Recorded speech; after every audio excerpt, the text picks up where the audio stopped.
Hello, konnichiwa, hola, ni hao, and hello to each and every one of you joining us today. Welcome to Google Marketing Live. I wish I was joining you in person this year, but unfortunately I have been exposed to COVID, so out of an abundance of caution, I'm joining you from a safe place. So instead, let me welcome you virtually to our beautiful new home, and what a home it is. Bayview is an all-electric, net water-positive campus with the largest geothermal installation in North America. It has first-of-its-kind dragon-scale solar skin and nearby wind farms that power it on carbon-free energy 90% of the time. Our goal is for Bayview to provide inspiration and learnings others will use to build more sustainable places that benefit people and the planet. And by the way, it looks pretty amazing too, doesn't it? Anyhow, I am delighted you're with us for the first GML we're hosting in person all over the world, in California, Zurich, India, Indonesia, Singapore, and Thailand, as well as virtually with thousands of partners across the globe. This is what we call a truly global hybrid experience, which I try to reflect in my hellos, but please forgive me for any mispronunciations. I also want to highlight how important it is for us at Google, our product and engineering leaders, UX designers, and client-facing teams to meet with all of you and to hear your insights in person for the first time in 3 long, sometimes endless years. For all of us to come together with so many more on live stream, it's a big event for us. It's a little like the Oscars, but everyone, please stay in your seats. But more seriously, a return to in-person events says a lot about how far we've all come, and it's one good reason for all of us to be optimistic. It's far from the only reason. Yes, there are real concerns about the overall macroeconomic environment, supply chain issues, inflation, and the heartbreaking situation in Ukraine. But zooming out and taking the longer-term view, I've heard real optimism in my conversations with business leaders from around the world. I've heard a widely shared confidence that when we look back on this era, one thing it will be remembered for is how step changes in everything remote and the acceleration of digital transformation led to so many lasting innovations in business and technology. Let me share some of the trends we are seeing. Some are obvious, like new ways of working, learning, entertainment, and online shopping, sparked by the sudden shift to remote at the beginning of the pandemic. And then there are some connected but less obvious trends. Things like, number 1, the enduring research reflex, which is driving today's empowered consumers to look for more and more in-depth information, all the time, everywhere, even in offline environments. And then the freedom people have today to shop seamlessly across multiple channels, whenever it's convenient, whether they're online or off, in-store or curbside, and with easier returns if things aren't right. This has made what we call omni-buyers of all of us. But make no mistake, something more is going on under the hood here, because these new and now permanent consumer behaviors are also creating new needs that we believe only tech innovations can meet. Just think about some of the evolutions we have introduced at I/O this year. A few years ago, computers couldn't tell the difference between a dog and a cow. Soon, you'll be able to instantly glean insights about multiple things around you by exploring the scene using your camera. And think about how exciting it will be to scan products on a store shelf just like this and see an overlay of helpful insights right in front of you. Only a few years ago, looking up a physical location online would get you an address on a grid map, and if you were lucky, maybe a blurry storefront picture. Today, we have incredible experiences like our immersive view in Google Maps. It uses neural rendering to fuse billions of images and create entirely new representations of actual places to let you explore your favorite landmark, neighborhood, or your favorite restaurant like never before. A few years ago, it was okay for someone to send you a 25-page document. You actually had to read it to understand it. But with automated summarization, our machine learning models can now instantly summarize the main points from a long document. I know we all have a colleague or two who make us thankful that we're soon bringing this feature to Google Chat. And by the way, if you don't know who that colleague is, it might be you. But seriously though, this is groundbreaking. And let me be clear, it's not about virtual worlds. It's about making the real world better today by bringing in the best of what the digital world has to offer to the real world. It's about enhancing our reality to address actual needs via cutting-edge technology that makes our services multisensory and multimodal. And the machine learning and automation tools that make it possible is the same technology that let us do what we've always done. Put our coolest innovations in your hands. Power the next generation of Google Ad experiences and help you connect with consumers and grow your business. And that's why today we can already predict changes in category demand, market competition, and performance shifts for you better than ever before. It's why video is more accessible to advertisers and why automation can give you deeper insights and more transparency. And it's why we can offer you powerful, practical tools to transform your business. Take Etsy, which, like many businesses, already using Google's new Insights page to drive growth. They saw an increase in searches for sweatshirts and hoodies on the Insights page and used that information to help inform their website merchandising and content strategy. This contributed to a 49% lift in sales. And that's just one example of a company leaning into innovation and automation as the pragmatic response to ever-changing consumer behavior. And with a pace of behavior change today, it doesn't take long for that kind of innovation to completely transform a business, including yours. So whether you're here with us in person or joining virtually, and no matter where you are in the world, we have more amazing stories to share. And this is what Google Marketing Live is all about. The condensed learnings and insights behind innovations that create results, build resilience, and get your business ready for the future. And that's why we have 29 expert speakers and 14 different case studies about driving business results. 20 speakers and 11 customer stories about brands being resilient through challenges. And 35 speakers and 27 different examples of reinvention. But having said all of this, the most important thing we can do with the time we have is to get your open feedback. Nothing is more important for us than deeply listening to you. It's amazing of how many of the features and advances you'll hear about are things you have said you needed in years past. So please keep the feedback flowing. And with that, please enjoy our packed agenda. But first, over to Jerry, who will share more of the exciting things we have prepared for you. Please welcome Jerry Dischler.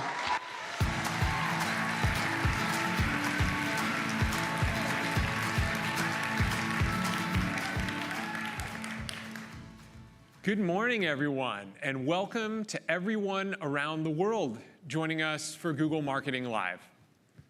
3 years we've been physically apart. I'm thrilled to be hosting so many of you all at our Mountain View campus, our brand new campus here in Mountain View, California.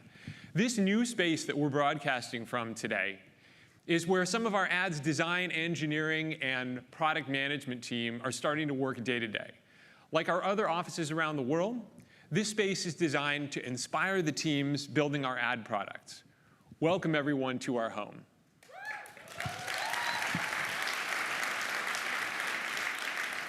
The lobbies here are going to showcase customer stories. They're not quite ready yet, but they'll be there. I'm hoping to see dozens of them every day just walking around the office and going into conference rooms. One of the stories that we have is from Sayurbox in Indonesia. Sayurbox is an online grocery platform that helps local farmers sell produce directly to their customers. Through Google Ads, they've dramatically expanded their business, while at the same time helping local farmers grow their businesses. We want to help every customer of ours achieve growth like this, so that they can also leave a lasting impact on their communities. We host Google Marketing Live to unveil new technology and to share insights with leaders like all of you. We also look forward to this time of year to connect directly with you so that you can offer feedback to our product teams. These conversations are how we build the future of marketing together. One that's safer for people and works for all businesses like all of yours. Moments like today help us further our mission to connect businesses with users, all while preserving an open internet. Thanks to the ad-supported internet, people can read news about their hometown that's 4,000 miles away or teach themselves the marimba, all free of charge. The sum total of human knowledge is available in every language on a wide variety of devices. But people are demanding a new relationship with the digital economy. And we can preserve openness while also giving them confidence that their privacy is protected. That's why we continue to build helpful ad products that respect people's privacy and put them in control of what they see. It's up to all of us to evolve how advertising works on the internet, because only together can we protect people's safety, give advertisers new ways to grow their businesses, and reward publishers and creators, leading to a healthy and thriving internet. Today, I wanted to share with you a bit about how we think about the future so that we can all best partner with all of you in building it. Let me break it down into 3 categories. First, how to reimagine what's possible. Second, how to drive results today. And third, how to better prepare for the future. Let's start with reimagine. So at Google, we work hard to understand the trillions of questions that people ask us every year to deliver the most helpful information possible. But the way people search for information shouldn't be constrained by what they type into a search box. In their everyday lives, people get information in a variety of ways, like talking to each other or observing the world around them. And while it's a huge challenge for computers to understand the world the way we do, advances in technology are helping us bridge the gap, and we're beginning to see these advances in search. With AI technologies like natural language understanding and computer vision, we're transforming search to be far more natural and helpful than ever before. Imagine a future where you can search any way and anywhere and find information about what you see, hear, and experience in whatever way is most intuitive to you. This is Google's vision for the future of search. It has the potential to really change the way that people search and engage with information.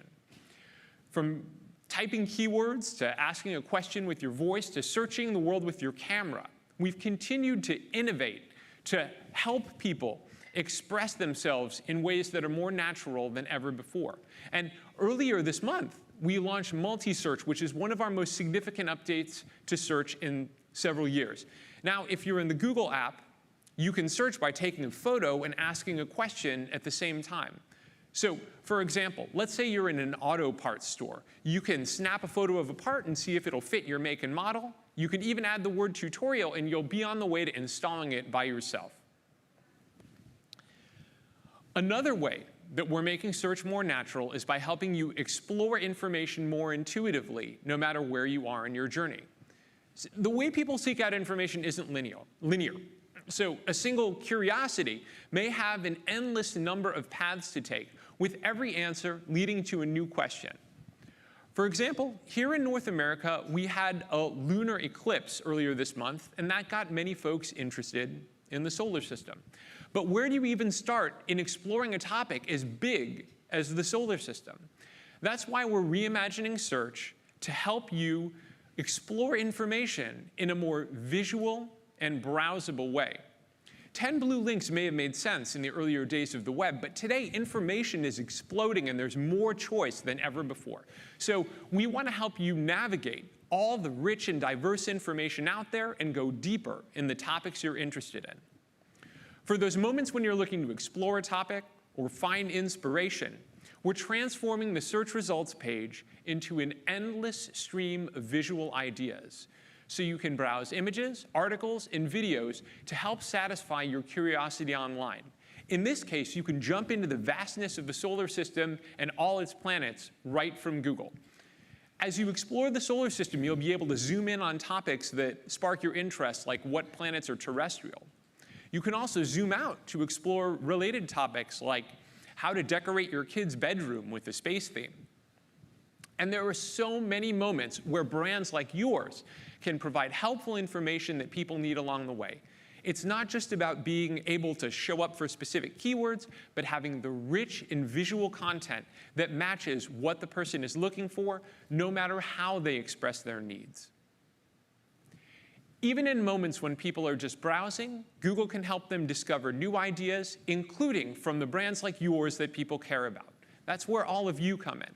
With a more visual experience, we'll absolutely have more visual ads to make them more useful, inspirational, and engaging than ever. Today, I'm going to share a glimpse of what the next generation of Google ad experiences will look like. In search, you've become experts in text ads. Now you'll be able to leverage your visual assets for new opportunities. It's a really, really big deal. In our new experience, we'll have immersive and visual ads, clearly labeled as always, interspersed with the organic results when people are scrolling through ideas. When your ads are relevant, they'll see your beautiful photography and helpful product descriptions. These are just a few ways that we're reimagining search to make it more natural and helpful, whether you're looking to explore a topic or find visual inspiration online. So that's how we're beginning to think about the future of search. I next want to turn to online video. The video landscape has gone through a complete transformation. Online video watch time has gone up by 34% per day during the last 2 years as cord cutting becomes more prevalent. And short-form video is also exploding in popularity. YouTube Shorts is averaging over 30 billion daily views, up 4x from just a year ago. Finally, people are increasingly watching YouTube and other video on connected TVs. Given these changes, if you want to be where your audience is, online video is a must-buy. We're developing a full range of solutions so you can go all in on video at all stages of a user's journey and on every device. To start, we've been experimenting with ads in YouTube Shorts since last year, and we're pleased to announce that we're gradually rolling them out to all advertisers around the world.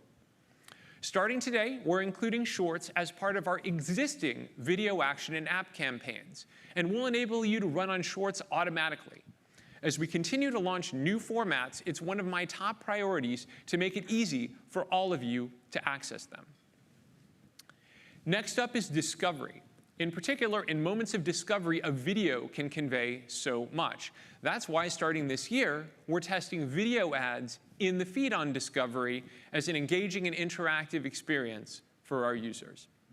Now people will be able to engage with your brand in a more natural and visual and interactive way as they scroll through content looking for ideas and inspiration. Video is not just delivering compelling ads. You also told us that you're ready for a reinvention of how you reach people as they watch video on connected TV. That's why we're introducing Google Audiences in connected TV for display and video 360. And the best part, this will work across Hulu, Peacock, YouTube, and other ad-supported connected TV apps. In a few months' time, you'll be able to power your connected TV campaigns with affinity, in-market, and demo audiences with the same relevance you've been using on your digital ads for years. Moving forward, we'll keep bringing you a winning combination of the best streaming content and the best streaming ad technology. Video ads are on the TVs in your living room. They're gradually rolling out on Shorts, and they'll soon be on Discover. Of course, no matter what an ad looks like in the future, you're going to need them to deliver results. That means campaigns that meet your objectives simply. Sometimes I reflect on how far we've come from the old days of thousands or millions of keywords and crazy bid matrices. We've worked a lot to automate campaigns so that Google speaks your language rather than you having to learn ours. This commitment to automation is working, especially when we center the automation around your goals. Our clearest example of this is Performance Max campaigns, which have really exceeded all of our expectations. Now, I've shared updates on Performance Max the past 2 years, and I'm doing it again today because AI-driven advertising is our future. Advertisers that use Performance Max in their account on average see 13% more total incremental conversions, which, especially in today's business environment, is pretty compelling. While the results are great, many of you have told us that you want deeper insights and more transparency. You want to have more trust in what automation is doing. And I'm happy to say that we're listening, and so we're going to give it to you. Today, we're announcing new ways to understand how automation drives results for all of you. To start with, we're introducing experiment tools for Performance Max, which means you'll be able to run A/B tests to measure the incremental uplift that each campaign is driving.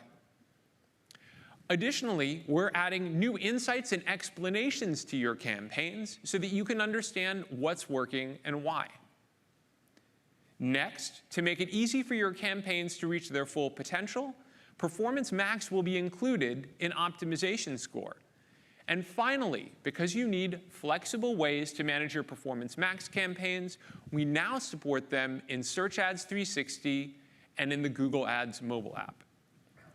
It's our responsibility to deliver automation that you can trust, and we take that responsibility super seriously. These updates make it even easier to understand, optimize, and measure the results that you're driving with Google Ads. Okay, we discussed reimagining with search and online video. We talked about results with automation. Now I'd like to discuss how we build the future by building resilience for tomorrow. Measurement must change in a privacy-safe future. That's a good thing, even if it's a bit challenging as we figure it out together. Some of the tools that we used in the past to measure online performance simply won't work anymore.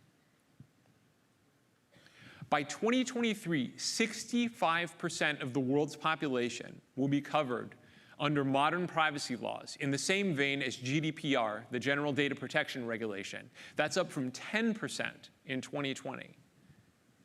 Because people care about privacy, we as an industry need to rewrite digital advertising for the next chapter. Our goal is to build tools you can trust so that you can be confident that you're properly valuing your ad spend in the new normal. That's why you need to have a full suite of privacy-safe measurement options to be resilient as things change in the future. Specifically, this year, we're going to give you the ability to run search and conversion lift tests, including geo experiments, directly in Google Ads and in Display and Video 360. These enable more advertisers than ever before to see the incremental lift in performance against key goals as the result of their campaigns.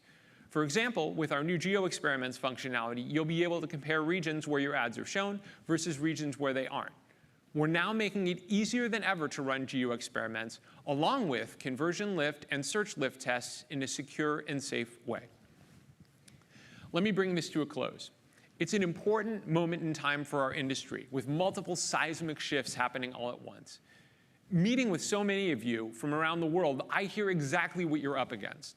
Privacy is becoming more and more important. People are changing how they engage with content, doing old things in new ways and new things altogether. Marketing is expanding onto more channels, making measurement more challenging and also demanding that cross-team silos be broken down. Each of these trends is accelerating, which heightens the urgency for us, everybody in our industry, to act quickly. It will take all of us partnering and changing together. Today, I was able to share with you a little bit of what that partnership looks like. We're reimagining what's possible in search and online video. We're delivering results with performance-driven advertising. And we're building resilience with privacy-safe measurement tools. Throughout all of Google Marketing Live, you'll see the many ways we're working to help you address your greatest marketing challenges today so that you can be ready for whatever comes next.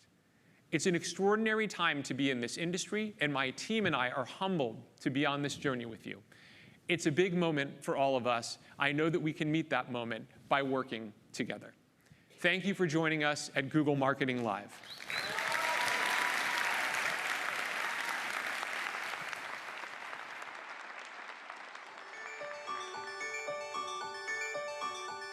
A fresh coat of paint can really transform a room. When you walk in, it just feels so good and brand new. Benjamin Moore is a paint and architectural coatings company founded in 1883. Benjamin Moore is sold in locally owned and operated retailers, both in the US, Canada, and over 75 countries worldwide. The 3,500 Colors of New England campaign was born out of a desire to help our retailers compete at scale with large national retailers and do it in a way that's personalized to the communities that they're a part of. We targeted each zip code, and we were able to create over 260 personalized campaigns across YouTube and YouTube TV. This campaign gave them all precise creative for their region and their store, while also pulling it all together at scale. And we were really surprised to see how well that drove in-store visits through some of the measurement techniques we were able to use and leverage with Google. We saw a 10% lift in in-store sales during the time period of this campaign across the 7 states where it ran. We want our customers to be inspired by the regions and communities they live in. So we love how we are able to see that full customer journey through Google products.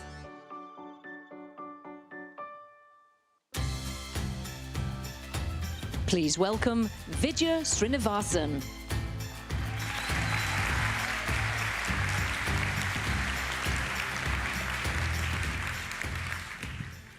Hello, everybody. It's just wonderful to be here today and see so many of you live. I can tell you the tapings were not quite as much fun, but thanks for being here today. So at Google, we talk a lot about automation and machine learning. It's really how Google Photos can create an album of just the best pictures of your dog. And it's how Google Health uses photos of people's eyes to make it easier to diagnose diseases like cardiovascular disease and diabetes. Ads was actually one of the first teams at Google to implement machine learning into our products, and we remain the largest use case here.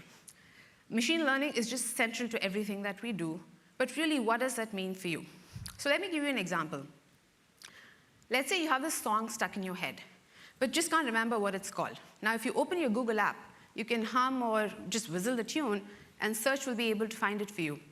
I tried this out recently with my girls. Let's check it out.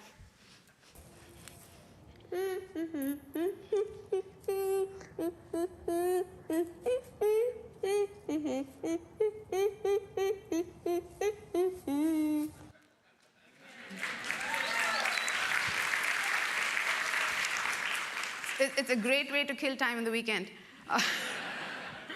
Now, a lot had to happen behind the scenes for those results to show up. But what's important for you is not all this complex technical stuff that happens behind the scenes. The point is, as a result of this automation, you can rediscover the song that's just been bouncing around in your head. And that is just magical. And that's exactly how we harness the power of machine learning and automation through Google Ads.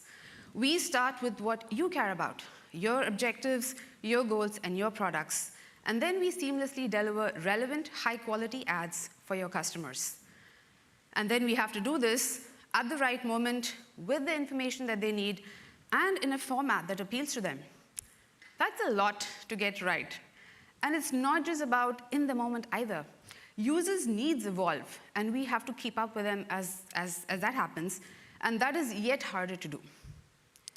Now, the good news is there's been a step function change in the ability for machines to understand language. Jerry talked about this just a few minutes ago. Now, over the course of the last 5 years, we've seen the state-of-the-art language understanding models increase over 5,000 times in size. As a result, these models are now 50% better at understanding human language than before. We use all of those developments to improve your advertising. Broad Match, in particular, has benefited from these breakthrough advancements, making it even better at matching keywords to user intent. But it's not just Broad Match. We have a lot that we drive value even through smart bidding. If you look under the hood, what you see is that we've increased our machine learning processing speed by over 10 times over the last year. And we did this by migrating to Google's cutting-edge tensor processing unit hardware and then developing a whole bunch of innovations in machine learning orchestration. This has just opened the door for larger, much more powerful deep learning models. And these models are more powerful because they just train a lot faster. But this is what's important. For customers optimizing towards a target ROAS, this has led to an average of 6% more conversion value. That means every click that we're driving for you now is even more valuable than it was before. Now, that's all great, but you guys have also told us, hey, we want to test this for ourselves and make sure it works for your campaigns. We've heard you, and this is why we've now introduced a simplified one-click experiment to prove whether or not Broad Match, when paired with smart bidding, can work for you. Now, our data shows us that advertisers that upgrade their exact match keyword to Broad Match in campaigns that use a target ROAS see an average 20% more conversion value. Now, that is phenomenal. So we are leveraging all of this automation, even for creatives. We want to make them more appealing and more relevant to everything that you deliver. Later this year, we are enabling responsive search ads to use text content directly from your landing pages in your account. We'll just pull from all your existing high-quality assets to address a customer's unique search. If you opt in, our automated technology crawls your site, finds just the right content that can be effective for your ads, and we could also show a relevant headline from an ad in a different ad group. And we know brand matters to you. So you will be able to review all of these automatically created assets in the asset and combination reports and see for yourself how they perform. Now let's shift gears a bit. Let's think about how somebody may want to engage with your business. Oftentimes, this means visiting your website or app to learn more. Other times, someone might want to have a question answered very quickly, so quickly that they don't even want to leave the Google search results page.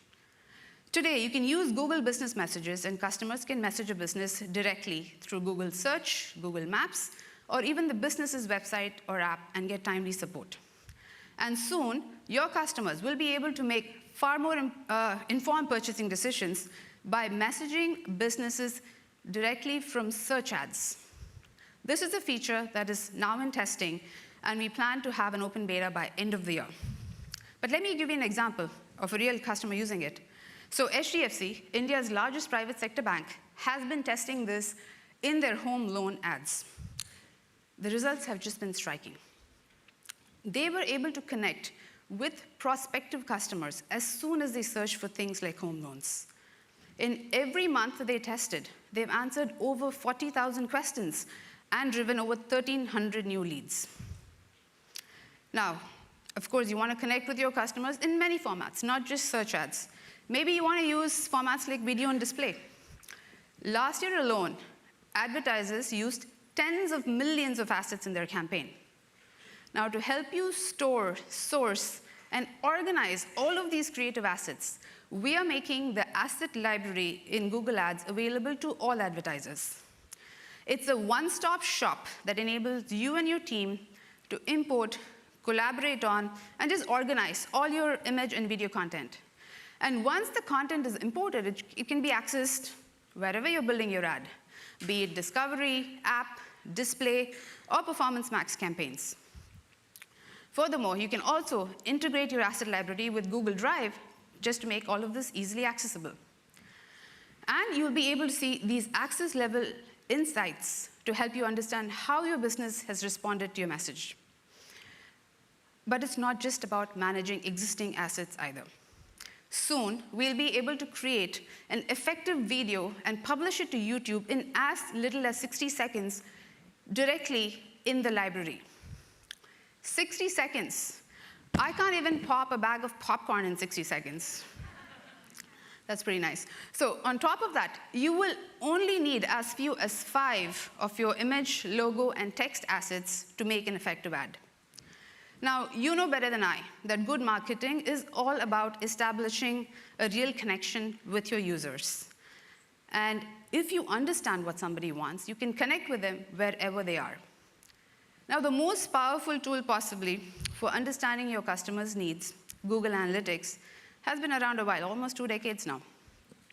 Now, our goal with Google Analytics 4 is to help you understand your customers' behavior in this complex marketing landscape, and it's getting more complex.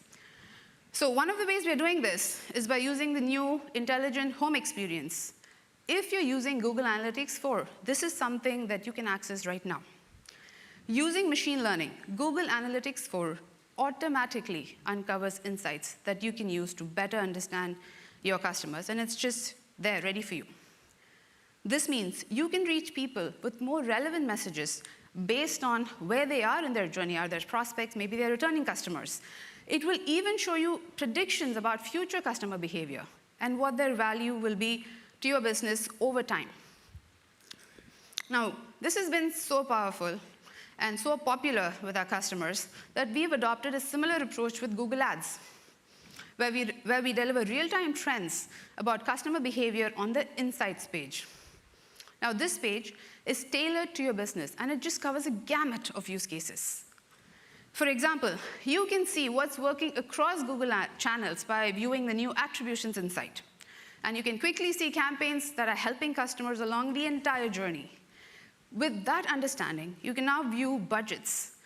And with the budget insights, you can basically see which campaigns are keeping pace and which are not. Maybe you want to move your budget to those that are driving better results. And this extends even beyond Google Ads. By using the audience insights, which will soon support first-party data, you can learn more about your customer lists. Perhaps this high-value audience list that you have needs to be refreshed. Maybe it's not actually driving the conversion value that you expected. And so far, we've been viewing all of these insights at the single account level. But you've been asking us for a more holistic view across your accounts. Maybe you've set up different accounts for different countries. So to address this, we are rolling out these insights at the manager account level too. As you can see, we've just done a ton of work here so that you get a better understanding of what's happening across your accounts, as well as broader user trends. But knowing isn't enough. You also want to act on these insights quickly and actually drive value for your business. And this is where the recommendation and the optimization score comes in. And here's why the optimization score really matters. Advertisers who increase their account level optimization score by 10 points saw a median 14% increase in conversions. Optimization score really helps you prioritize the most meaningful changes to make. And in a few months, the score will cover every campaign type in Google Ads. You will now be able to review recommendations, apply what makes sense, and seize every chance to improve performance for whatever campaigns you are running with Google Ads. So, I know I've covered a lot today, but I want to leave you with this. AI-driven automation is the future of advertising. I'm super proud of what we've been able to achieve in the last year, and we believe that harnessing this power of automation is critical as you build your businesses for the future. And there's one thing we all know about the future. Well, users are demanding more and more privacy. Our approach to privacy and measurement enables you to be both prepared and resilient for this future. And I'm very excited to welcome my colleague, Saurabh, who can tell you all about it.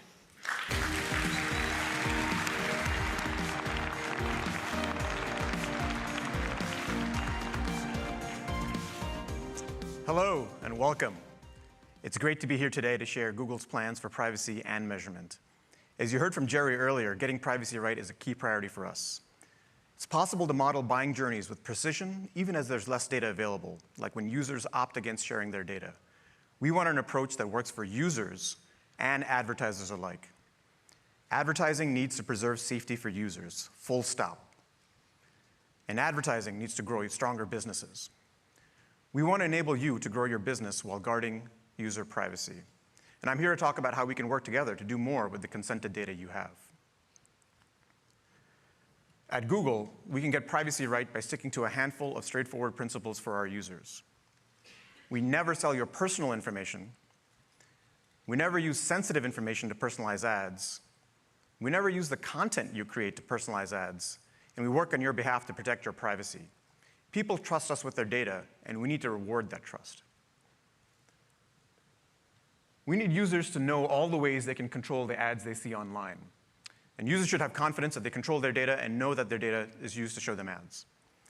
So to give users more control of their ads, we're launching My Ad Center later this year. Through My Ad Center, users will be able to control how their data informs the ads they see on YouTube, search, and discover. People can choose to see more ads from the categories or brands they like.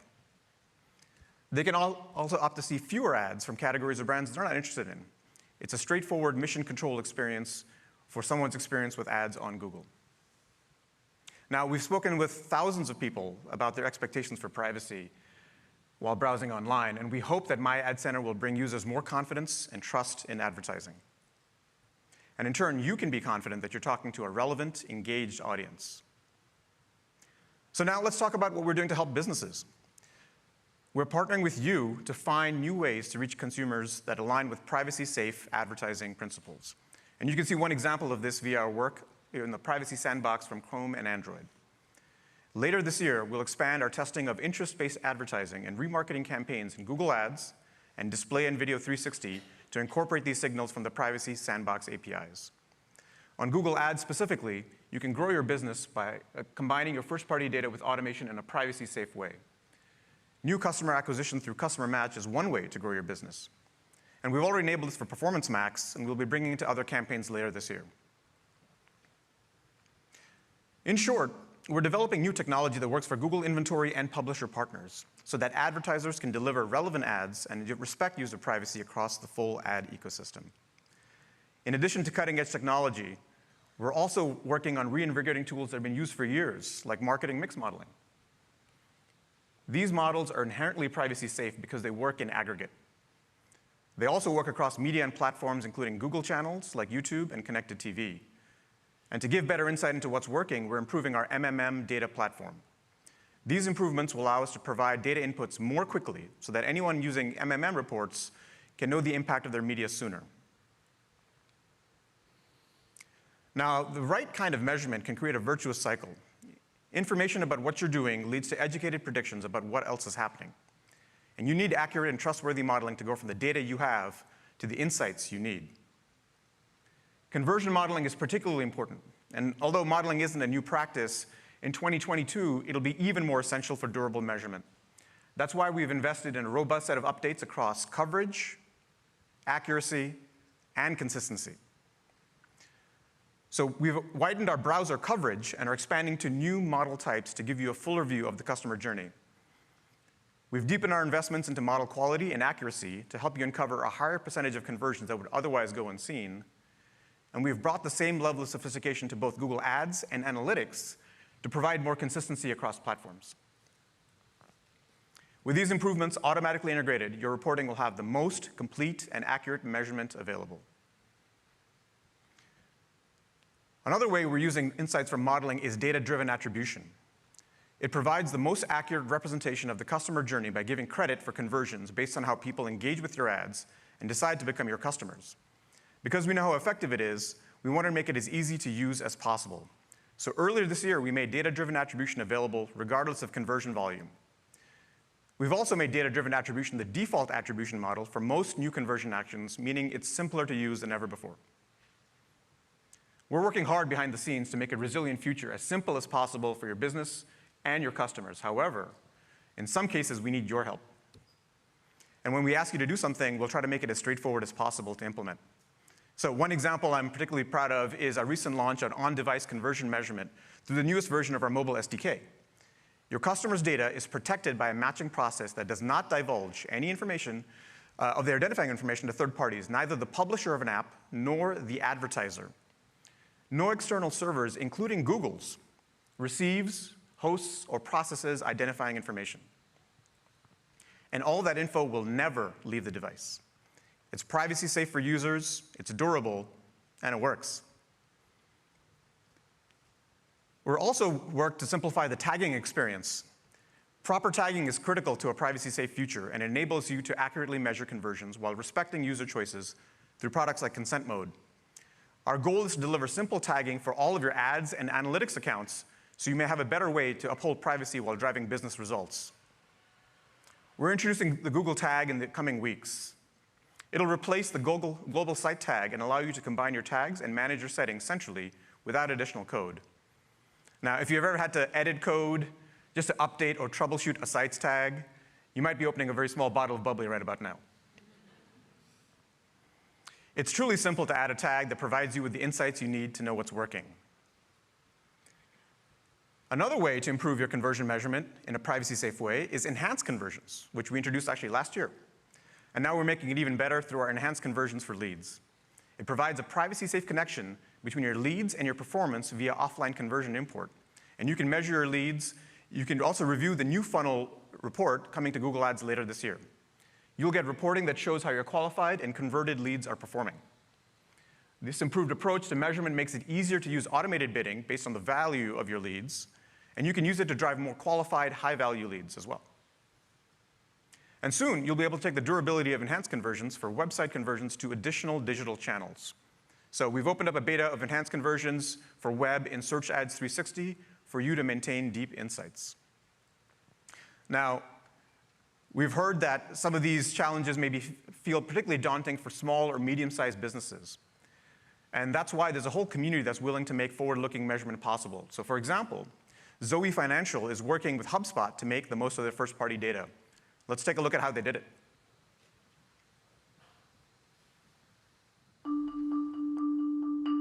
So Zoe Financial is a will planning platform where consumers could find, hire, and work with their ideal financial advisor.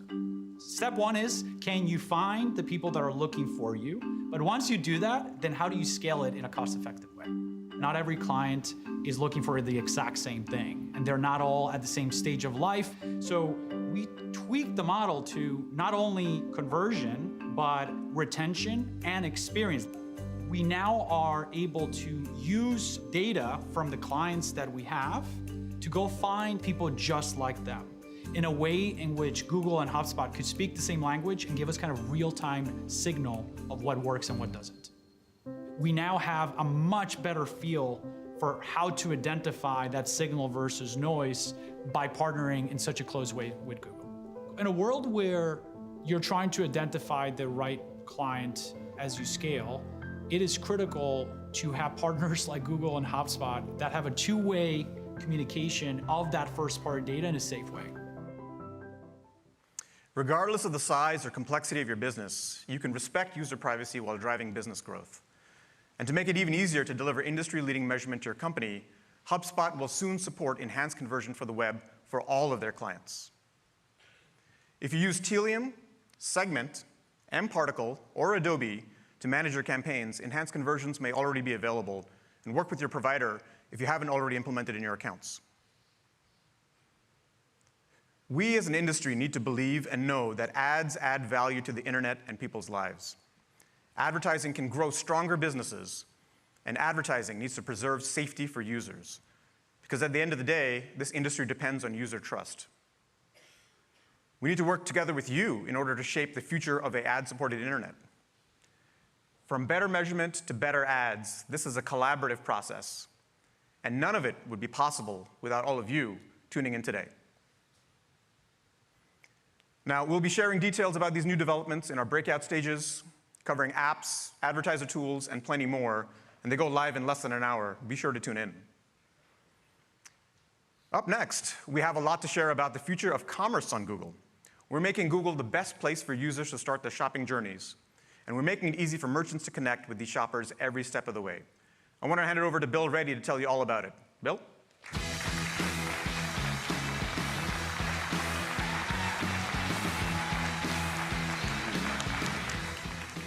Hello, everyone. I'm thrilled to be back on campus and in person with all of you. Today, more than 4.9 billion people are online, and the internet has transformed every aspect of our lives. People are shopping on Google more than 1 billion times per day, for everything from flip-flops to the best barbecue grill to Squishmallows. At the same time, we've seen brick-and-mortar stores make a comeback. In-store sales rebounded by over 8% in 2021 to $21 trillion globally. And while shoppers returned to stores, they still enjoyed tried and true omni-channel shopping experiences, like having their purchases ready in-store nearby with the click of a button. And what's even more intriguing is that when shoppers returned to stores, they did so without decreasing their digital usage. For example, 2/3 of US shoppers say they first started their shopping online. They're searching for things like what's nearby. For instance, Google searches for near me in stock have grown in the US by more than 90% year on year. And when shoppers decide to go into the store, their search doesn't stop at the door. It continues. The digital habits from the past 2 years are continuing.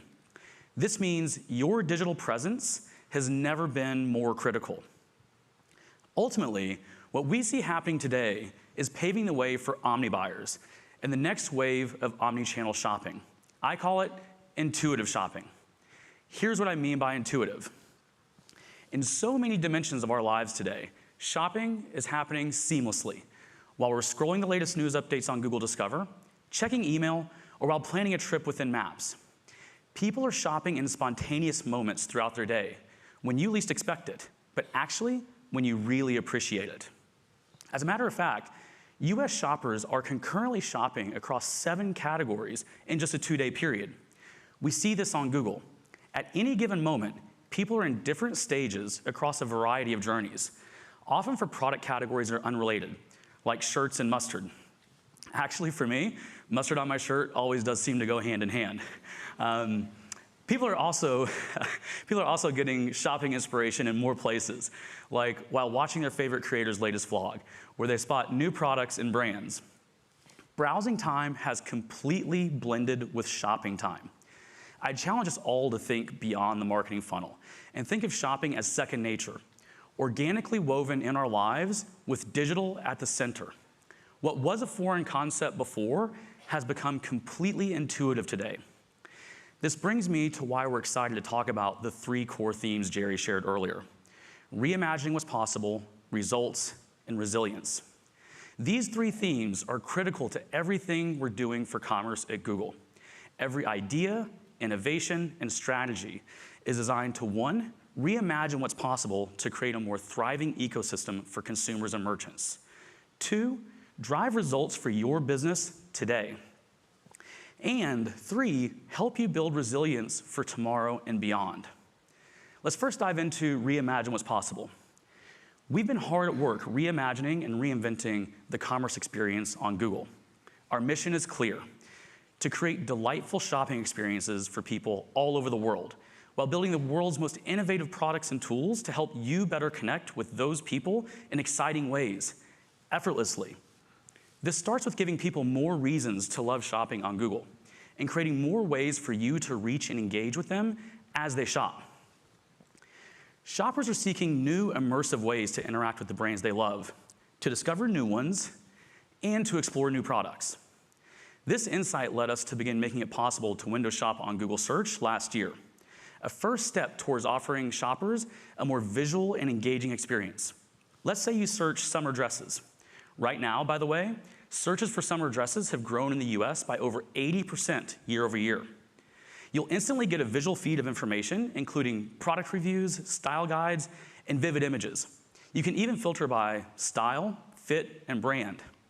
This is a game changer in helping shoppers find inspiration across multiple sources at the same time. Helping people find what they're looking for is just the starting point. The next step is ensuring what they find is what they had in mind. Take the example of shopping for new furniture.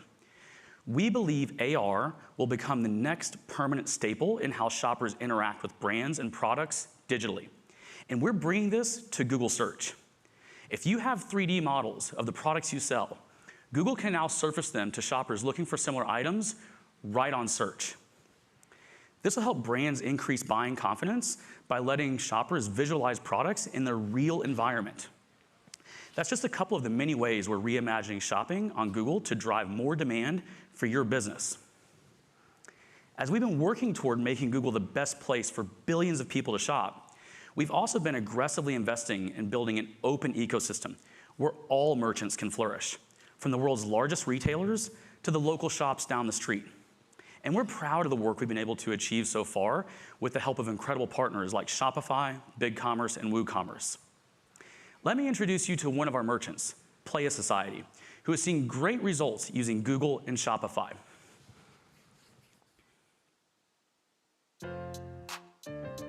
Play a Society specializes in apparel that focus on driving conversation around gender equality for women in sports. Starting a business can seem like a huge feat to tackle. We did rely a lot on in-person sales, but at the beginning of 2020, we implemented more of a digital marketing strategy and relied on tools like Google Ads. With the help of Google tools, website traffic has increased by 50% and sales from Google Ads has increased by 30%. The Google Channel app on Shopify is really a seamless experience, so having the ability to just push a button and have my ads populate on the shopping listings, it's been a huge help. To any women who want to succeed in entrepreneurship, you have everything in you already to be successful at whatever it is that you want to do, so it's just a matter of getting started and finding your way.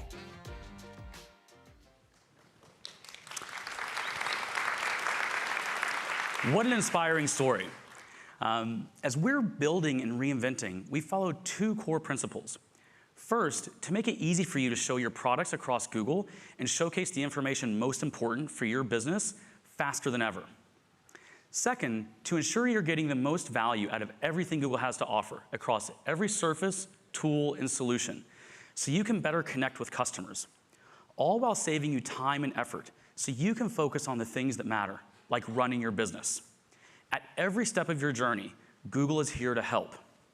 Next, to talk about driving more results for your business, I'd like to introduce Tina Wyand.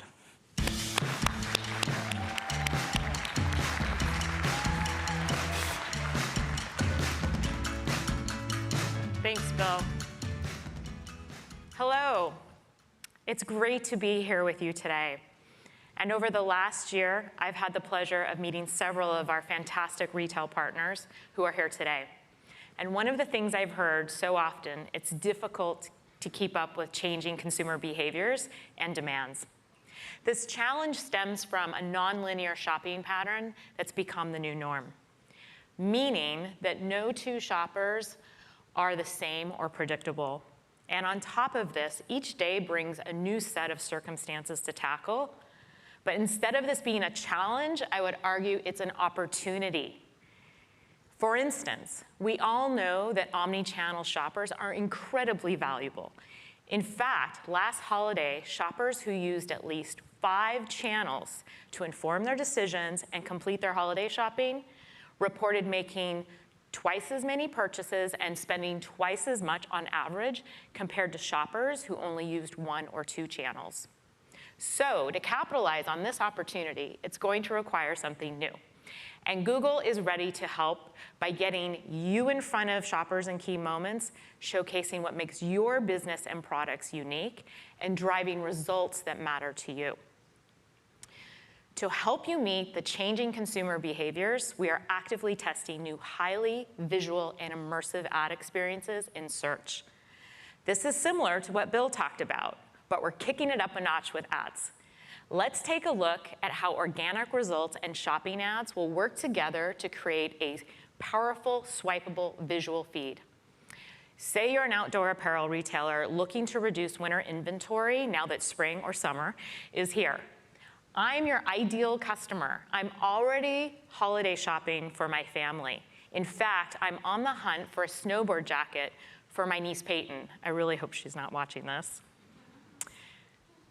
As I scroll through search results, I see a combination of organic results and shopping ads that inspire me with beautiful photography and rich product descriptions. I can swipe on this ad, I can tap on it and see even more product detail. I can find information such as reviews and other related products. I know I'm going to find the perfect snowboard jacket for Peyton. And this is just one example of how brands like yours will be able to tell a more holistic story through shopping ads. And you'll start to see these ads, some of these ads experience roll out in the US just in time for the holiday season. Now let's talk about YouTube. What might be surprising is browsing moments can often turn into high intent moments, meaning people are enjoying video content, and during these entertainment moments, it can turn into a purchase decision at any second. In our research with TalkShop, we found that in the US, 75% of you agree that YouTube enhances the traditional shopping journey by delivering unexpected inspiration. Businesses like Levi's have really harnessed the power of product feeds to turn their video action campaigns into actual digital storefronts. Let's take a look.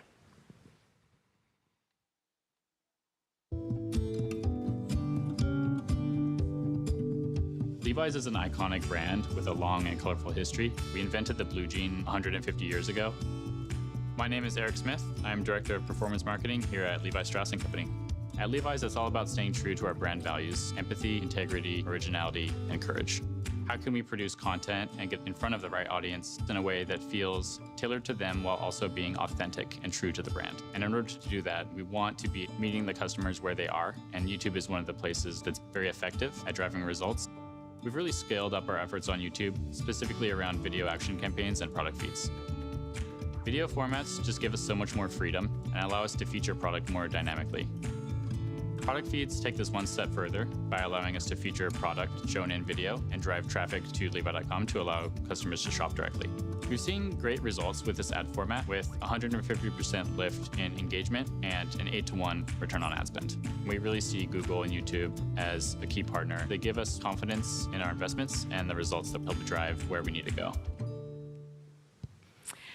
Levi's is one of the countless retailers we've seen drive phenomenal results on YouTube, and we're excited to announce that product feeds previously only appearing in stream will now appear in more places on YouTube, like YouTube Search and on Shorts, where it reaches people immersed in captivating short-form content.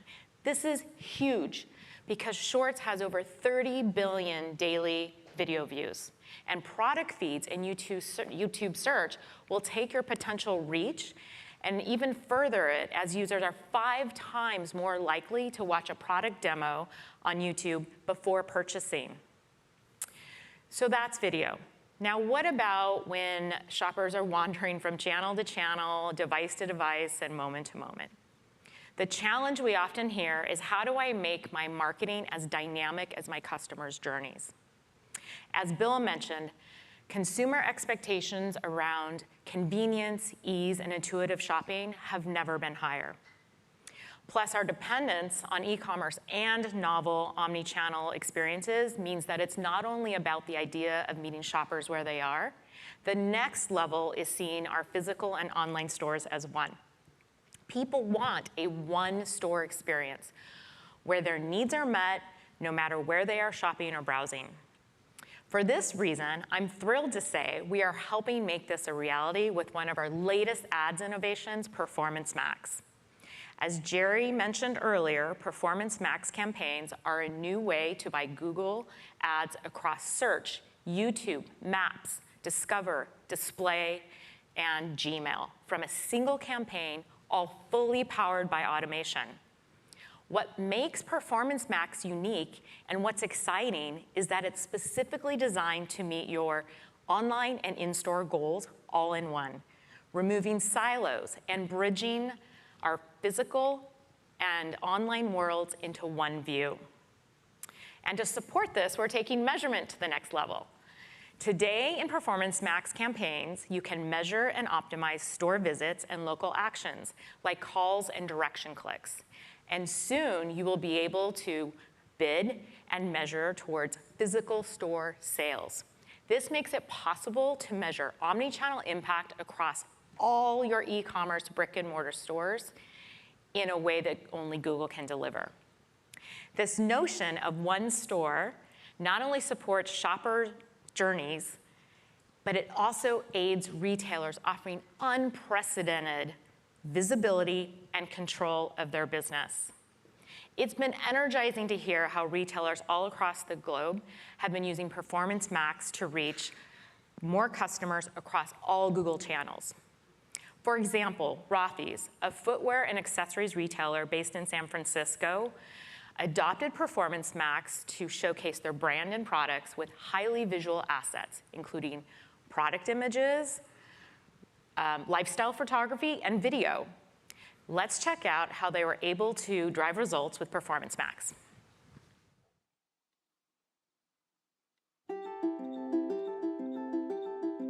Here at Rothy's, we say we look good, feel good, and are good.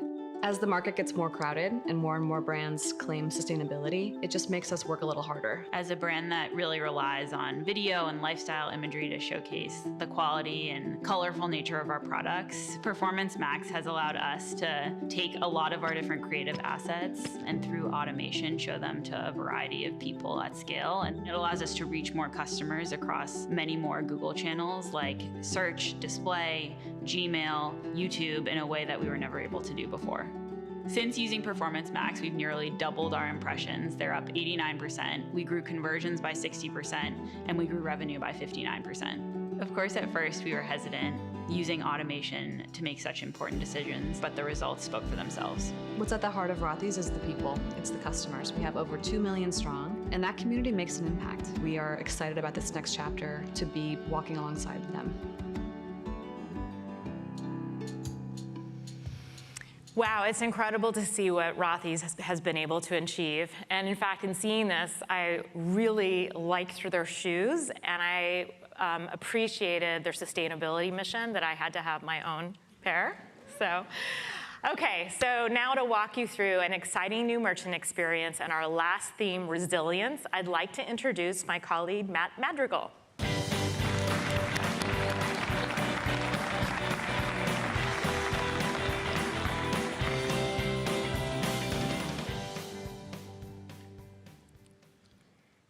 Thanks, Tina. Before we move on to talking about building resilience for the future, I want to share an innovation I'm excited about. We've all been there. While searching on Google, of course, we find the perfect product, the right color, size, etc. Wouldn't it be great if you could go straight to the merchant's checkout page with the chosen product already in your cart? This is something we've been working on for quite a while, and we call it Checkout on Merchant. Let me show you how it works. Like Tina, my family is big into skiing. Say I search for ski goggles for one of my daughters. This pair looks great. From the free listing, I now see an option to tap checkout, and I'm taken directly to the cart on your site. Once there, I see the goggles already in my cart and can select whatever payment method I want. What was once a multi-step buying journey from Google to your site is now transformed into just a few simple clicks. We'll be piloting Checkout on Merchant across Google and YouTube in the US with a few select partners like Shopify and Walmart, and we'll share more in the coming months. As Bill mentioned at the beginning, we're also focused on helping you build resilience for the future. The last couple of years have really shown that real-time, actionable insights and progressive measurement are the backbone to success in our dynamically changing world. Which is why we've made it a priority to build tools to help you keep a pulse on trends, identify new opportunities, and get the most out of Google. But we know you need more, including in Google Ads. Retailers have made it clear to us that they would like to be able to optimize not just the performance of their campaigns, but the performance of each and every product they advertise on Google. With this in mind, you can now access the Products tab at the account level in Google Ads to easily spot inactive offers. Later this year, you'll be able to view critical information to improve the quality of your feed more efficiently and adjust your bidding strategy to stay competitive. For example, you'll be able to identify products with missing attributes, see when competitors have stronger offers than you, and get other best practices to drive maximum results. You'll see this in your Google Ads account starting this fall, so you can leverage it throughout the critical holiday season. Lastly, we know that loyalty is part of the secret sauce for driving long-standing growth and profitability. In fact, people in top loyalty programs make 2 times more purchases and are 77% more likely to choose the loyalty brand over competitors. Loyalty programs are an excellent way to create rich first-party experiences with your customers. And there's a huge opportunity to promote the value of your loyalty program before shoppers even get to your website or to the front door of your store. This is where Google can help make the difference, helping you win customers at the moment they're deciding which retailer to buy from. That's why, coming in the next few months, you'll be able to showcase your loyalty benefits on Google. With billions of people shopping on Google every day, your loyalty program being front and center is epic. Let's dive into all the cool new loyalty capabilities. Let's say my daughter, a member of Sephora's Beauty Insider program, is shopping for a blow dryer brush on Google. When she clicks on the Sephora listing, she can opt into seeing exclusive loyalty program benefits as she shops, like 15% off her purchase during the spring savings event, free shipping, special deals, and earning points on what she buys. Pretty awesome, right? As the retailer, you can offer this experience to your current loyalty program members on Google through the loyalty integration. Now that's for your existing members. The next thing I'm pretty pumped to share today is that we're also creating ways for you to attract new loyalty members. We know you've been asking about this, and I'm excited to share in the coming months, we'll be opening up the ability for advertisers using Performance Max campaigns to attract new loyalty members in the US with ads. You'll simply upload your customer loyalty lists in a privacy-safe way into Customer Match, and Google does the rest through the power of automation. These ads will be shown exclusively to your potential new loyalty members. These are just some of the innovations my team has planned for this year. We're excited to partner with you on this journey. To close out, we're experiencing an incredible moment in history. How brands and shoppers connect digitally and in person is being radically transformed right before us. Intuitive shopping will continue as our everyday norm.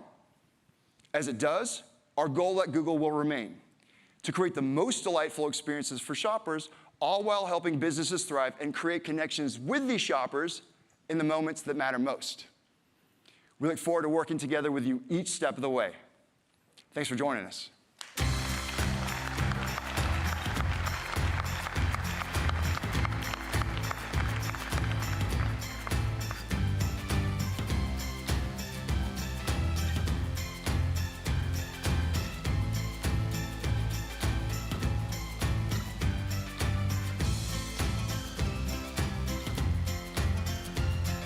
Please welcome Alan Tigerson.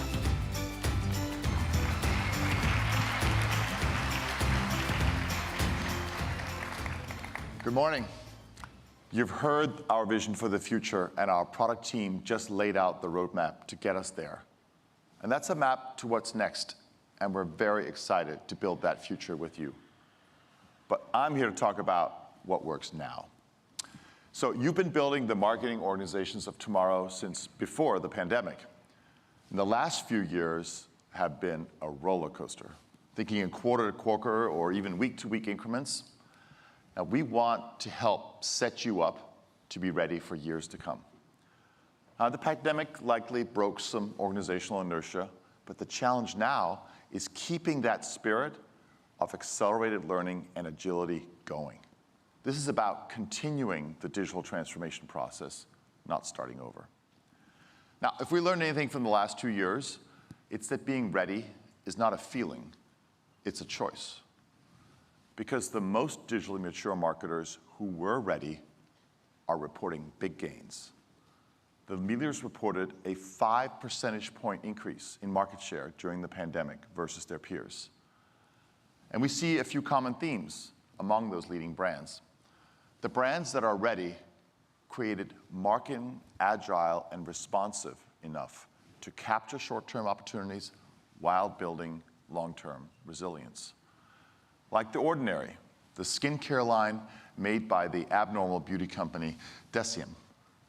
They were ready for the COVID-driven direct-to-consumer and self-care trends. But they began as a scrappy Canadian startup looking for a global audience in the crowded beauty space.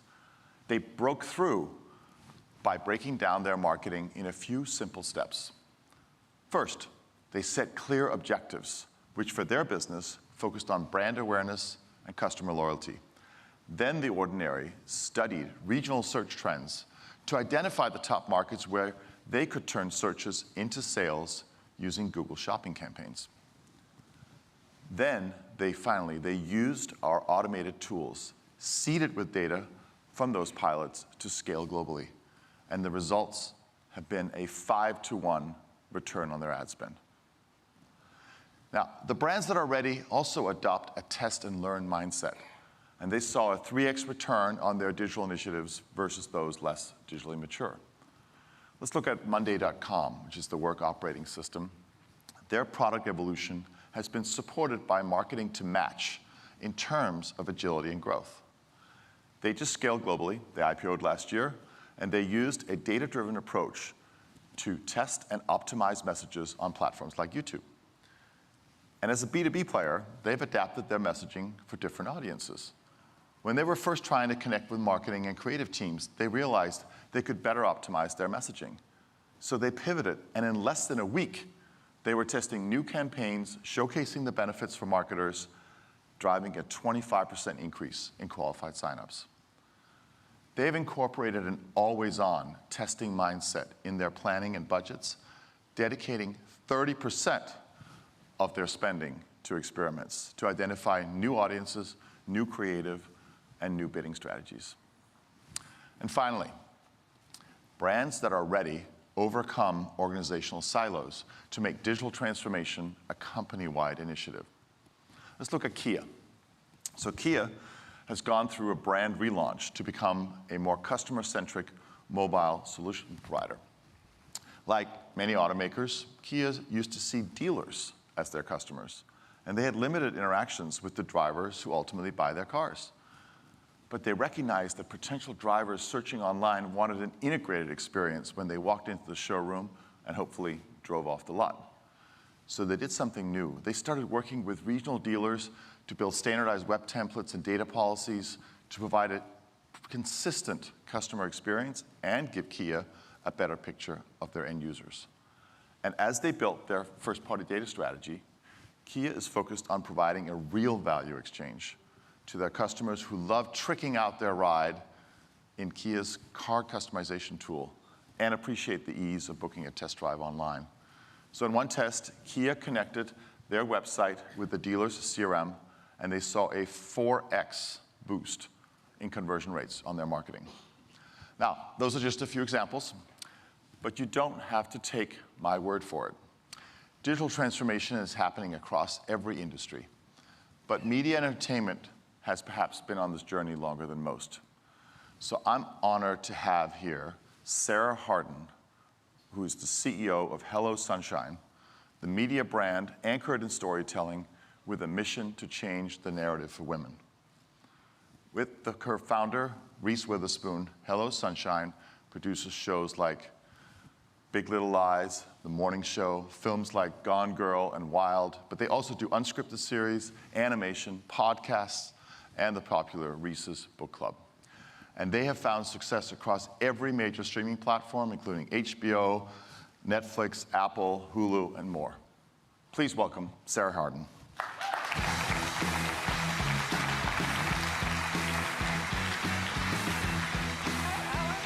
Delighted to be here. Hi, all. Hello. So great to see you. You too, and I love the yellow chair. It's very on brand for Hello Sunshine. Thank you. Well, there you go. I don't know that we thought of that, but I'll take it. So, what an incredible journey you've been on for the last couple of years. Can you talk a little about what attracted you to this work, and specifically Sunshine's mission to change the narrative for women?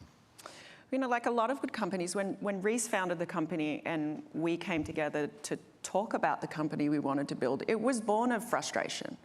And I think frustration at the status quo and what we saw in media, and the equal side of that was the opportunity. And I think what we saw was audiences that were over-indexing on social, that were consuming content, women, people of color, otherized voices that had been structurally excluded from storytelling for decades. And as a result of that, people weren't seeing the full range of their lived experiences in their media. And that just seemed like a wide open space and a gap.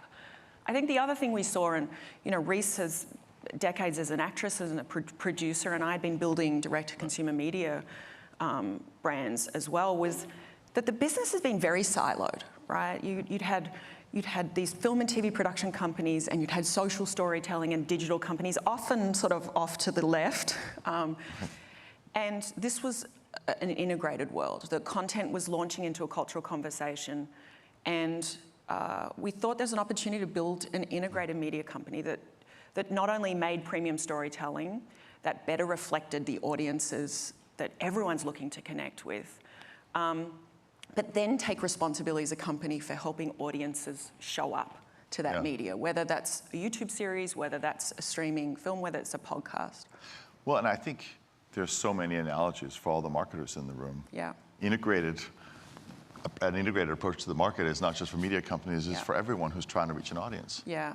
Yeah. I mean, I think Look, the fight for attention is very real. I think we all, we all live that, and I think the bar's just getting higher and higher and higher. So, I mean, it's something we spend a lot of time thinking about every day, especially in a post-pandemic world, right? Yeah, no, exactly.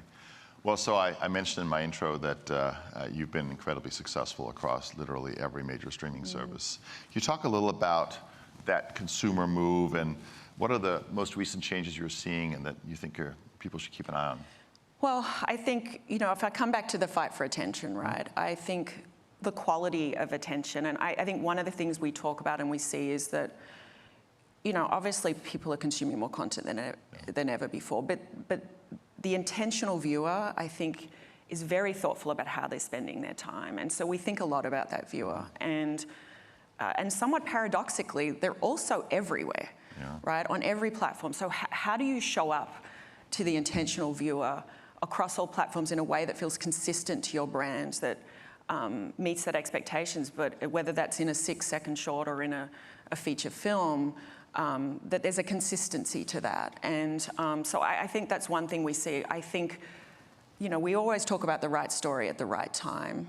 I think there's something else that's happening today, which is you have to do that, and that means on the right platform and in the right format. It's one of the reasons we built to be able to tell stories, whether in short form, in audio, or in feature film. But I think the other thing we really have to think about for a consumer right now is, why right now? What's the urgency for me to look at this right now?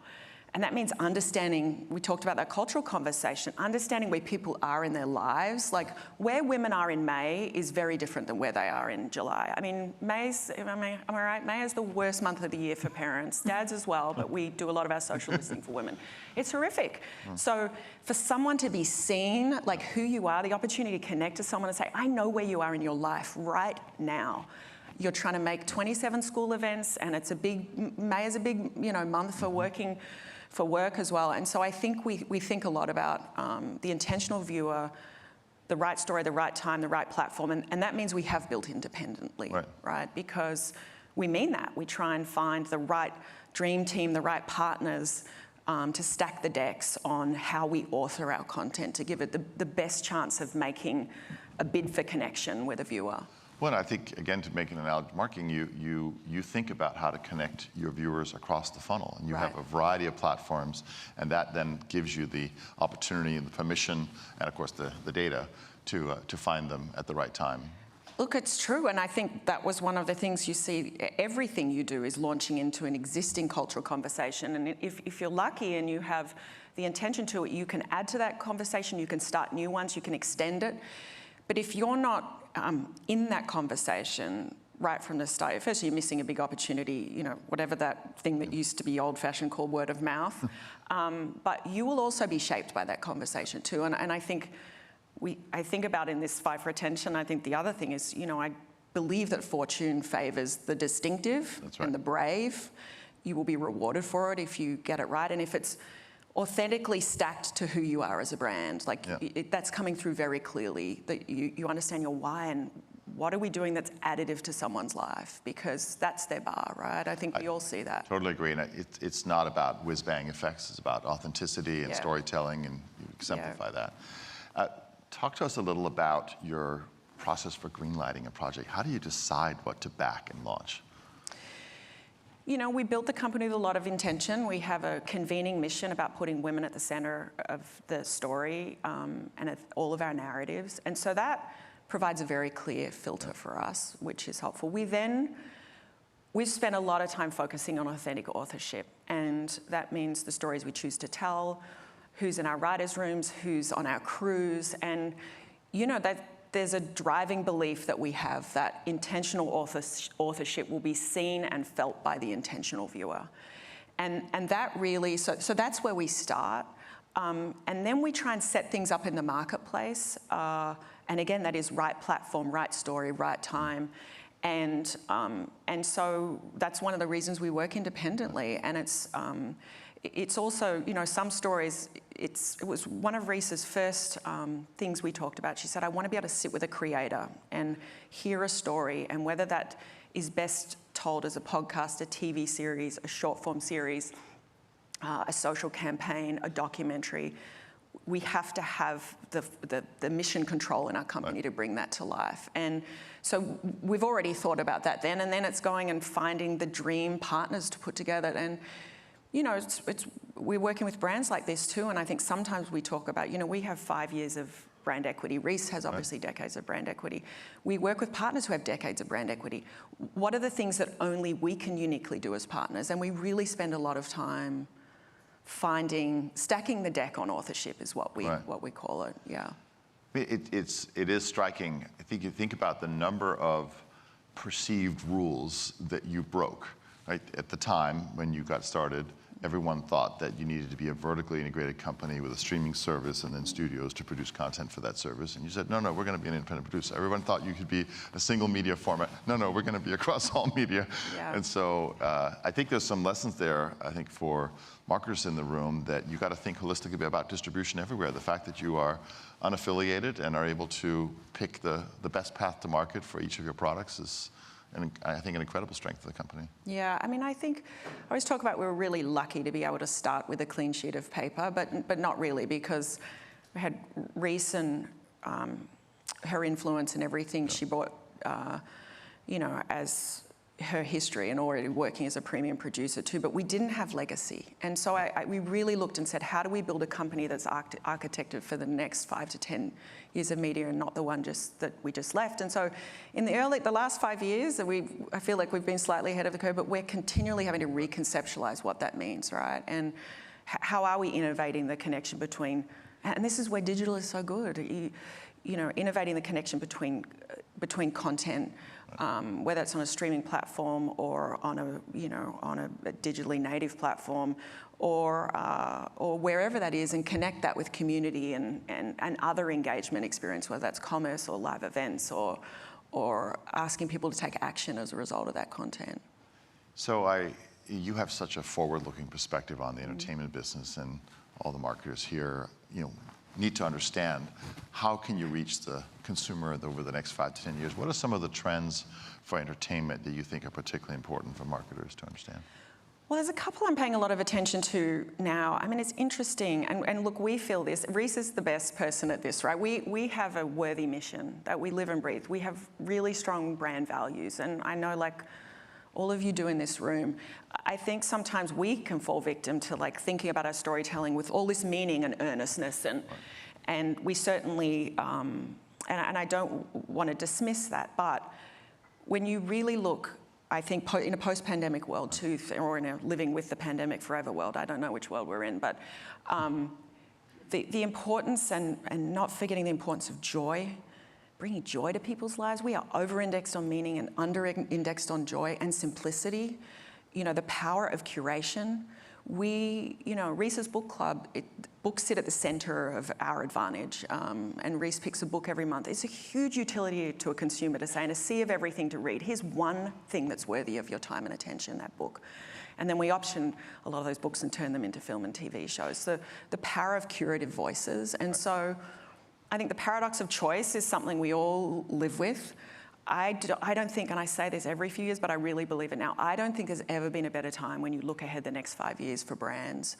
When you look at where we've come with the media model of subscription and ads, right, in a cable world. It used to be the programming was additive and the ads were interruptive, right, and disruptive.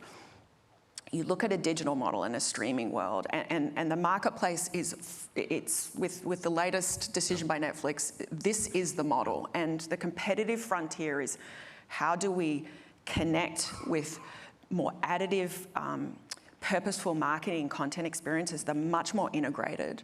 And you can do that on digital in a way that you couldn't do in the traditional cable model. So I think two big opportunities. Brands as long form, you are and can be the entertainers. We are working with brands to create what we call these cultural storytelling franchises. It's a small part of the media mix, but it's a new type of bid for connection with an audience on platforms where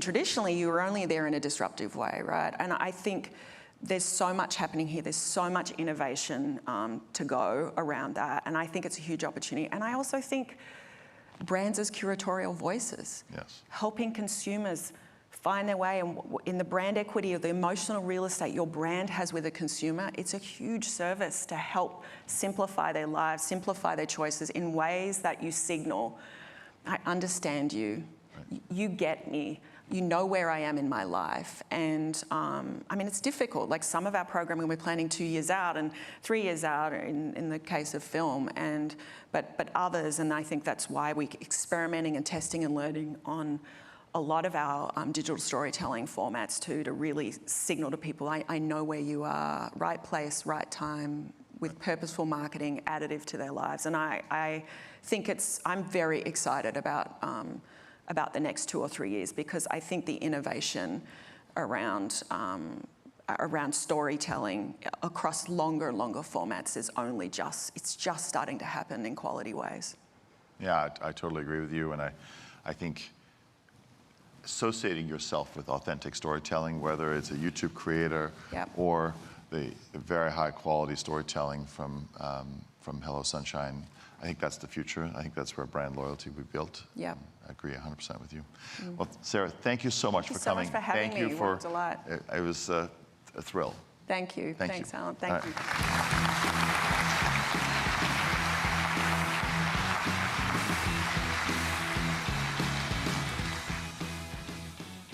Well, that was fantastic. We've shared a few ways brands can build digital readiness into their approach using agile marketing, a test and learn mindset, which you heard Sarah talk about, and bridging organizational silos. At the core of being ready, brands need to consider inclusion from the beginning to ensure all users and customers, regardless of ability or experience, can fully access content, products, and experiences. And that's what our next session will discuss. I'd like to welcome Head of Brand Accessibility at Google, K.R. Liu, joined by the founder and president of Levant Consulting, which is a disability-focused strategy and communications firm, Andrea Levant. Thank you so much.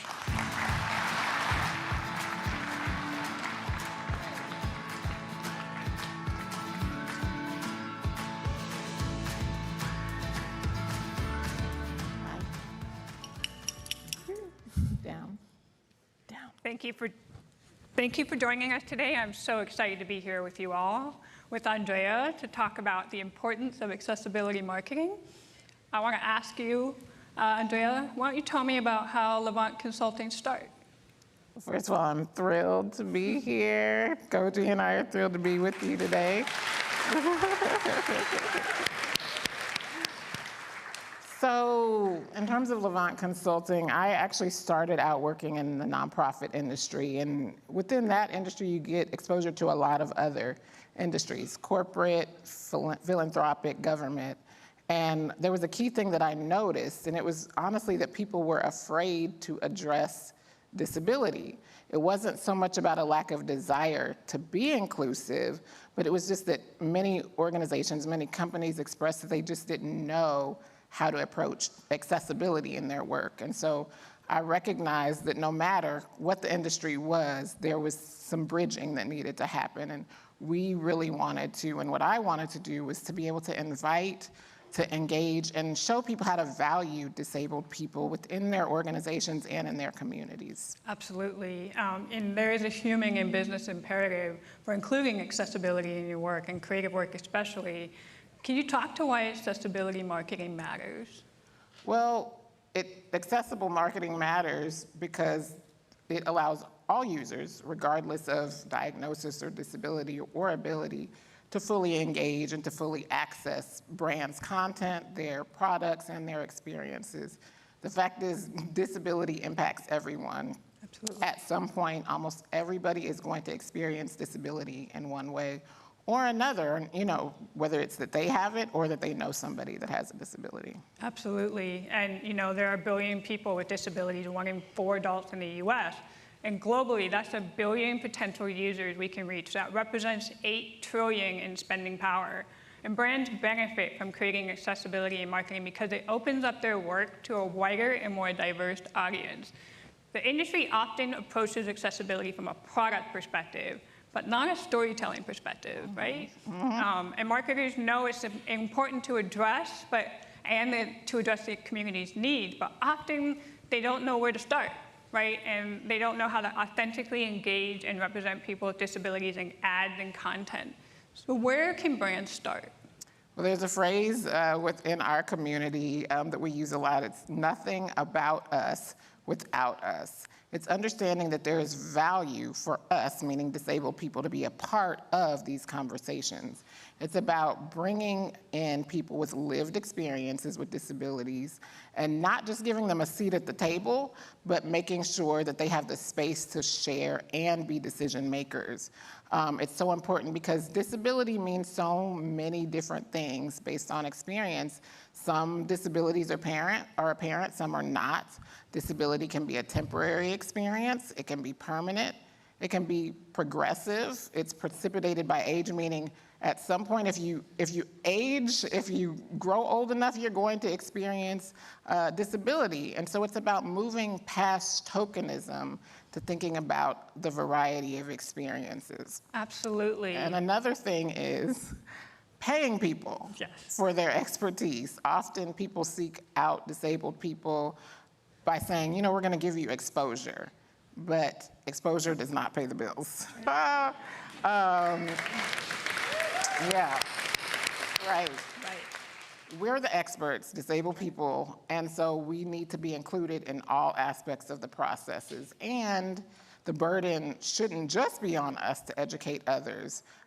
So it's about working with us, working with creatives and experts, and then dedicating the resources to doing it right and providing training and support for your internal teams. Absolutely. And you know, we want this to be a drumbeat that continues, right? We want it to resonate with brands and not a one and done thing. So what can we do to ensure that accessibility remains a focus for brands? One phrase I like to say is that it's not accessibility, inclusion, it's not a product, it's a philosophy. Accessibility is a mindset, so we're not about box checking here. It's about making a sustained commitment. Brands need to in order to reach disabled consumers, and they need to reflect that internally. It's also an evolving process. Technology is ever evolving, so accessibility best practices are also evolving, and so we need to think about that and understanding that it's an ongoing journey. We've certainly come far, but we have a long way to go, so we need to really infuse it. Companies need to infuse that into their work and put those things into action. Again, emphasizing that one person can't speak for everyone, so it's important to have conversations with multiple people with disabilities to understand the diversity of our experiences and our perspectives within the community. Absolutely. So how do we foster more of these types of conversations? Disabled people are in every single community, so the better everyone kind of gets that understanding and bringing in these perspectives, the better the results are. So it's about identifying where companies are at, doing an internal audit of sorts to determine where you're starting, examining internally and externally. Who are your employees? What are their lived experiences? Where has accessibility entered into your work? And then engaging staff, engaging peers to identify those opportunities to build accessibility into the work and into the philosophy of the way that you're doing things and being innovative about that. Absolutely. Which is what we've done together, I Absolutely. think. You know? Yes. Yeah, and it has been a journey that Google has been on for years and gathering learnings from a variety of perspectives and lived experiences, like you said. And accessibility is core to Google's mission, right? It's organize the world's information and make it universally accessible and useful. And we've been on a journey to include accessibility in everything we do, right? Yes. It's been so helpful to partner with your team, Andrea at Levant. It really has been amazing. And again, it's an ongoing commitment at Google, and we're proud of the progress that we're making and that we are seeing. So thank you again, Andrea, for being here today. Thank you.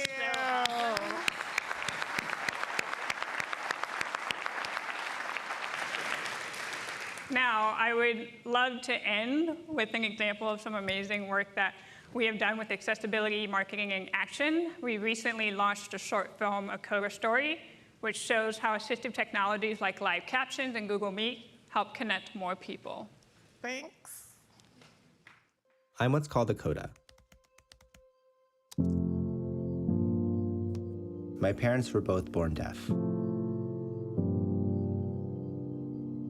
I was not. When people in the hearing world learn that about me, they always want to know more.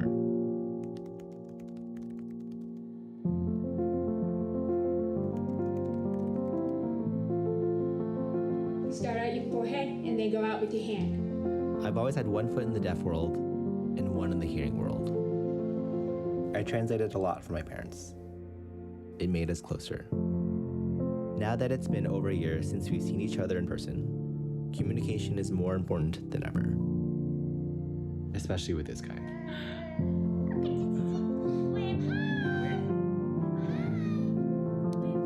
Who is that, Owen? Who is that? Thank you. It's their first time being grandparents, so they don't want to miss a single moment.